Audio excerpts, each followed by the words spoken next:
என்னதான் நாடு அபரிமித வளர்ச்சி கண்டாலும் ஏழை மக்களை அரசாங்கம் கண்டுகொள்ளவில்லை என்றால் ஒரு பயனும் இல்லை என பிரதமர் கூறியிருக்கின்றார்.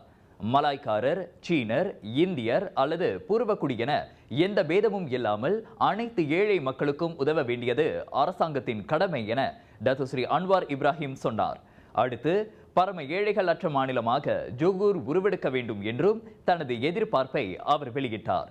மேம்பாட்டு திட்டங்களை அடையாளம் காண வேண்டி ஜொகூருக்கு நேற்று வருகை மேற்கொண்ட போது பிரதமர் அவ்வாறு கூறினார். ஜொகூரில் தற்போது பரம ஏழைகள் பட்டியலில் 2000க்கும் குறைவான குடும்பங்களே இருப்பது தமது விருப்பம் விரைவிலேயே நிறைவேறும் என்ற நம்பிக்கையை கொடுப்பதாக டத்துஸ்ரீ அன்வார் சொன்னார்.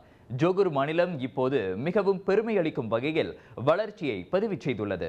அது தொடர வேண்டும் என்றால் அரசு நிர்வாகத்தில் லஞ்ச லாவண்யம் இல்லாமல் பார்த்து கொண்டு மீனவர்கள் முதல் டாக்ஸி ஓட்டுநர்கள், உடல் உழைப்பு தொழிலாளர்கள் வரை அனைவரின் நலன் காக்கும் அரசாக விளங்க வேண்டும் என்றும் டத்துஸ்ரீ அன்வார் கேட்டுக்கொண்டார். ஜொகூர் மாநில அளவில் நடத்தப்பட்ட பிரதமருடனான மடானி நோன்பு பெருநாள் கொண்டாட்ட நிகழ்வில் பங்கேற்று உரையாற்றிய போது அவர் அவ்வாறு சொன்னார்.